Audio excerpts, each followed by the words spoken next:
생이모작의 김용진입니다. 좌절이라고 하는 것은 누구나 할 수 있는데요. 문제는 좌절을 딛고 일어서느냐, 그러지 못하느냐 이거겠죠. 좌절을 딛고 일어나 지칠 줄 모르게 살아가는 문무를 겸비한 태권 박사. 굉장히 멋진 분입니다. 열정의 사나이. 오늘 한번 만나보시죠. 명견만리의 저자이신 범대진 박사님입니다. 범대진 박사님 나오셨습니까? 네네네. 안녕하세요. 반갑습니다. 안녕하세요. 범 박사님, 문무를 겸비한 태권 박사로 아주 유명한 분이신데요. 네네. 이게 인터뷰가 그렇게 시간이 많지 않기 때문에 간략하게 말씀해 주시려면 좀 힘들 것 같습니다. 내용이 많아서. 네네네. 고맙습니다. 예, 어린 시절, 학창 시절, 희비가 엇갈리는 군대 생활, 등등, 지금 명강사까지 달려가신 그 길이 있잖아요. 이런 네네네네. 이야기들을 좀 짧게 좀 진행해 주셔야 되는데요. 네네네. 어린 시절 어떻게 사셨습니까?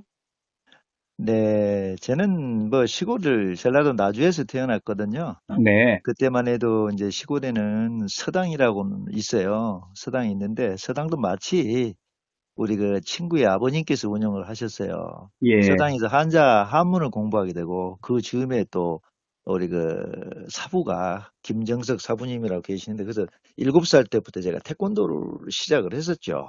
예.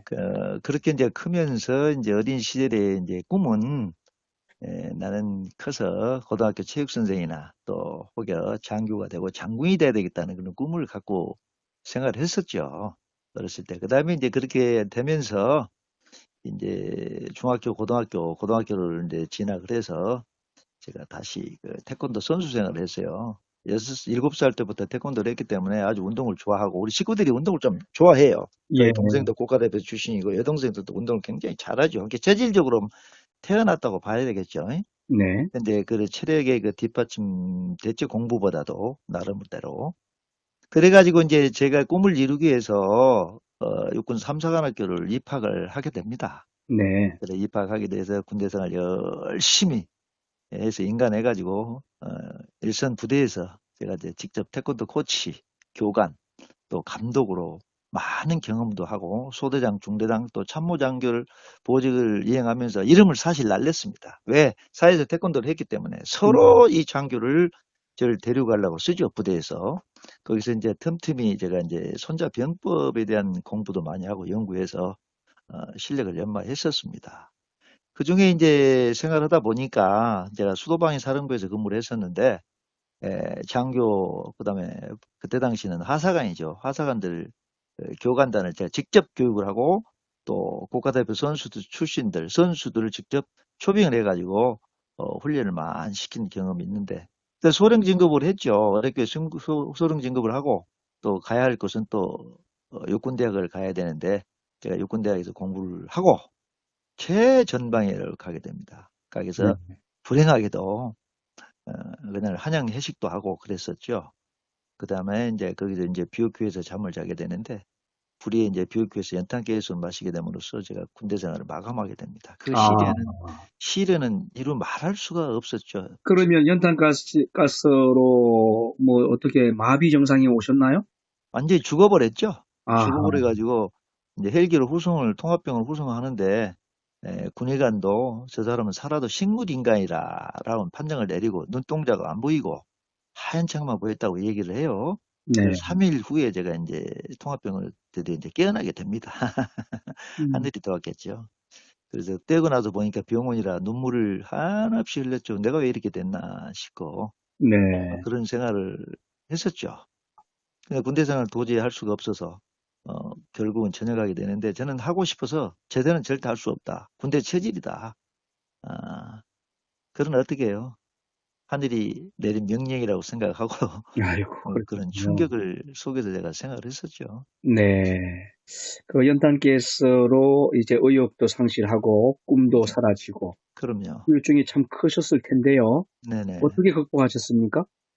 자, 이제 제가 극단을 선택도 했었죠. 사회에서 누가 대접할 사람도 없고, 나이도 차고 하니 취업도 안 되고.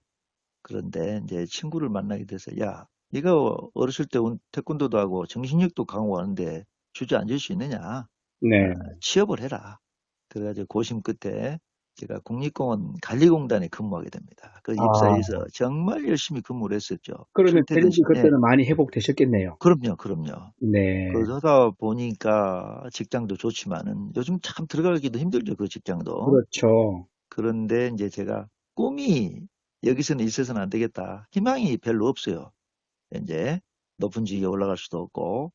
그래가지고 제가 이제 거기서 사표를 쓰고 나오게 됩니다. 예, 나오면서 이제 제가 체육관을 개업을 해요. 또 네, 결국은 4개까지 했는데 한국체육대학교 이제 대학원을 가게 되죠. 교수가 이제 되겠다는 이제 꿈을 꾸고 명강사하고 그래 진학을 했죠. 한국체대 대학원에. 네. 네네. 대학원에서 이제 그랬으면, 공부를 많이 하는데 마치 그 세계대회 4연패 올림픽 챔피언 했던 이제 동생, 이제 친동생하고 같이 운동했던 체육고등학교 출신이 있어요.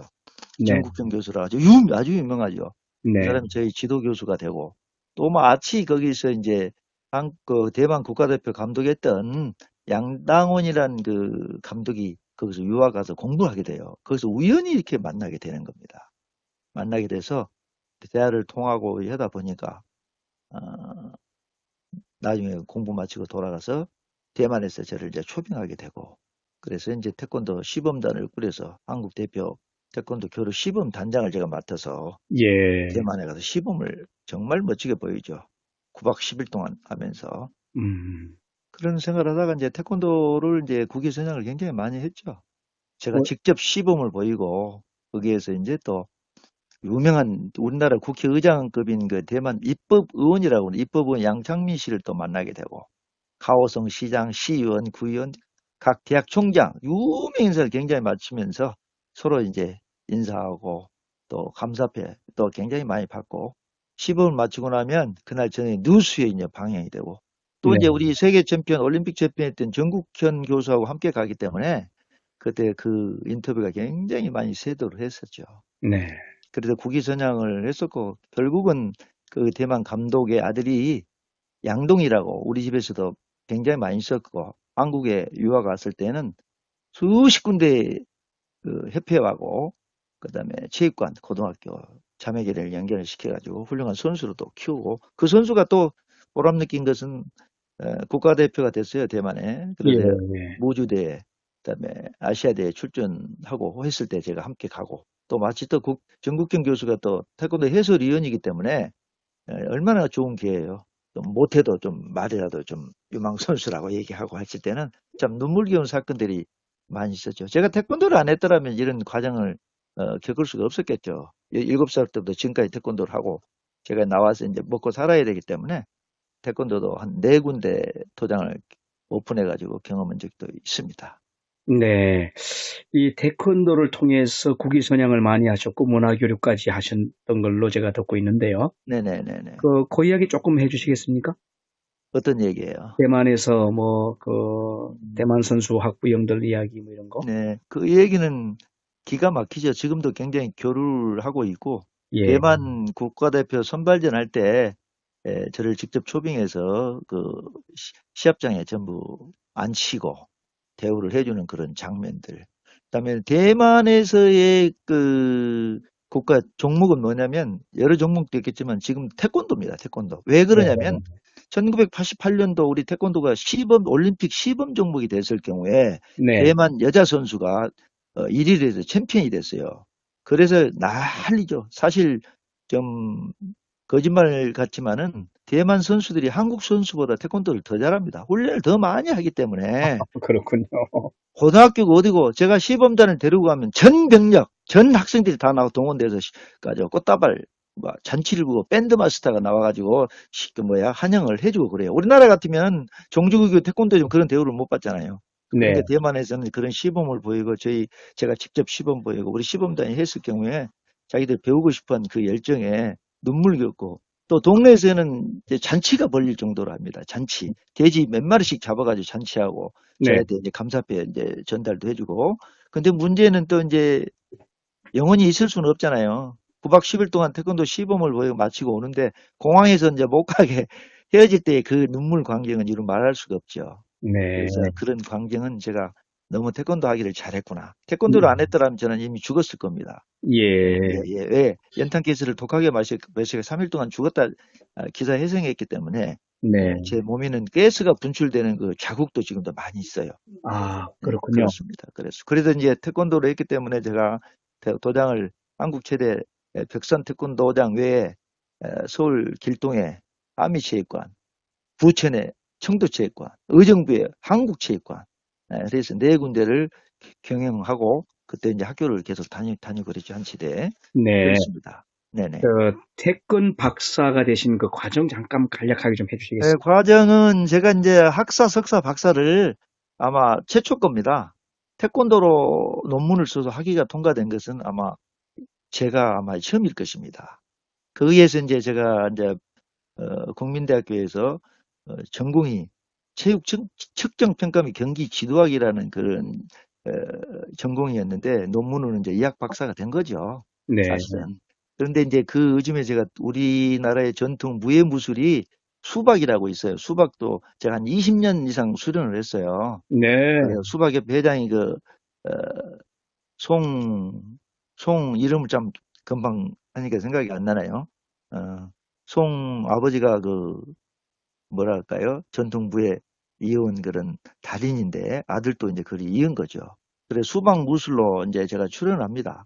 부산 해운대와 강안리 해수욕장에서 하는데 KBS 1회 느티나무 프로그램이 있었어요. 11시 뉴스라인 하기 전에 10시 50분에. 그다음에 KBS 2의 그 VA 특공대, MBC TV 특종, 아르랑 방송, 또 얼마 전에는 MBN의 그 엄지의 재앙이라는 프로그램이 있어요. 있습니다. 거기에 이제 출연해가 방영이 됐죠.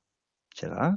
네. 그래서 무술은 많은 단을 갖고 있다는 것에 싸움을 자는 게 아니라 저는 좋아서 한 것이기 때문에 수박도 제가 1호로서 이제 기고 이제 수박 8단으로서 제가 최초의 그 사람이라고 보면 되죠. 수박이라고 하는 게 그게 우리나라 무술인가요? 아니면 외국에서 들어온 무술인가요? 이제, 이제 본래 이제 우리나라 무술이죠, 이게. 중국에서부터 본래 했다고 해도 수박이라는 건 손수자 7박자를 쓰는 거예요. 우리가 뭐 예. 어렸을 때 쎄쎄쎄 뭐 이렇게 해서 험벽 치고 뭐 이런 거 있잖아요. 예. 그것이 발달이 되고 난 다음에 사실은 그 뭐죠? 아하. 택견이 됐고, 택견은 그렇게 해서 이렇게 많은 것이 논리적으로 발표가 안 됐다고 얘기를 하는데, 그래도 택견도 알아주지 않습니까? 최초의 원조는 수박이다. 수박의 택견에 이제 태권도로 흐르는 거죠. 좋습니다. 지금 그렇게 이제 생각을 합니다. 한 네. 13분 지나갔는데요. 네네네네. 간단하게 이제 좀 진행해 보겠습니다. 네. 명견만리라고 하는 책을 지금 쓰셔서 여러 네. 군데에서 지금 강의를 하고 계시잖아요. 네네네. 어떤 내용인가요? 명견말리는 제가 2015년도 8월 27일 날 첫 작품을 냈는데요. 예, 제가 이제 성직자로서 길을 또 가고 있어요. 그렇습니다. 성경을 많이 접하다 보니까 이게 답이다. 인생의 답이 여기 있는데 어떻게 세상을 사는지 모르겠다. 그래서 제가 맹견말리라는 주제를 3개월 연구 끝에 선정을 하게 된 거죠. 네, 그래서 2편, 3편도 이제 지혜의 맹견말리라고 최근에 나와서 많이 팔리고 있고 그렇습니다. 이 맹견말리라는 것은 말리 밖을 내다본다는 뜻인데 분별력과 관찰력이 능통한 자를 맹견말리에 능통한 자라고 얘기를 하는 겁니다. 네, 그래서 이 성경은 인간의 나침판이요, 지침서입니다. 그리고 영원 불변한 책으로 알려져 있는 거고요. 베스트셀러에 1위를 달리고 있던 그런 최초의 책이 우리 성경의 바이블인데 그 중에서 가장 중요한 것은 성경 디모데 후서 3장 16절과 17절의 내용이 인간에게 아주 필요한 내용들이 담겨져 있어서요. 그래서 제가 맹견말이라는 책을 집필해서 지금도 강의를 많이 하고 있습니다. 네. 제가 그 네네. 명견만리를 읽어보니까, 야, 역시 범 박사님이 이학 박사 같지 않고 네. 문학 박사 같다 하는 생각이 들 정도로 한문이라든지 고사성어라든지 이런 거 풀어나가시는 게 아주 독특하고 깊이가 있더라고요. 그래, 저는 이제 강의는 한문을 어렸을 때부터 배웠기 때문에 네, 한자로 강의를 많이 합니다. 직접 네. 척판에 쓰면서 하는 게 제 아주 취미고 제일 좋아하는 거거든요. 그다음에 예. 성경 설교나 특강할 때도 역시 고사성어, 사자성어도 많이 씁니다. 제가 그거를 이제 이제는 자부심을 느끼고 하죠. 또 갑자기 또 신학을 하셔서 목사님이 작년도에 목사님 되셨잖아요. 목사는 안수를 받은 지는 한 5년쯤 됐어요. 아, 그러셨습니까? 네네네. 근데 겉으로는 이제 네. 표현 않고, 이제 대신 신학, 그 다음에 총신에도 공부를 했습니다. 아, 네네. 그러셨군요. 네네네네네. 또 목사님 되신 이유가 있습니까? 이유는 저희 이제 가족이 큰 교회에 하루도 빠짐없이 지금 회장인데 새벽 기도를 빠지지 않아요. 저는 교회를 본래 좋아하지 않았거든요. 전부 너무 말이 많고 네, 이선적인 것을 저 스스로 느낀 거거든요. 그래서 네, 내가 목회자가 돼서 설교를 한마디 하더라도 돈 얘기 안 하고 참 성도들은 핍박을 안 주고 좋은 얘기를 해야 되겠다. 예, 돈 벌려 한 것이 아니고 그런 의미에서 제가 독하게 해보고 내가 한번 내 설교를 통해서 내 특강을 통해서 뭔가 도움이 될 수 있는 그런 사람이 되도록 제가 하기 위해서 제가 한번 그 길을 한번 선택한 겁니다. 그러셨군요. 네네네네네. 예, 참 질문 드릴 게 참 많습니다. 그러나 오늘 네네. 시간 관계상 이제 마지막 질문 하나 하겠습니다. 네네네네. 인성교육개발진흥원을 설립하셨잖아요. 네네네. 예, 이거 좀 간단히 설명해 주시겠어요? 인성교육 요즘 보면은 제가 리더의 인성교육을 책을 썼어요. 왜 그러냐면 인성교육 지도자 자격증 누가 받으러 또 교육받으러 오라고 한번 가봤어요. 갔더니 무슨 특별한 자료도 없고 네, 강의하는 것이 틀렸고 인성교육 교정을 할 수가 없다 저거는. 예, 그래서 제가 이제 책을 썼습니다. 만들었죠. 근데 네, 만드는 동 요즘 보면 그래서 책을 펼치고 나니까 그 1호 초도세계 가지고 1호 신문사에서 직접 찾아왔어요. 저희 집으로 인터뷰를 했는데 거기서 보도된 내용이 어, 버릇없는 요즘 학생 모두 어른 탓이다라는 제목으로 해가지고 크게 보도가 됐더라고요.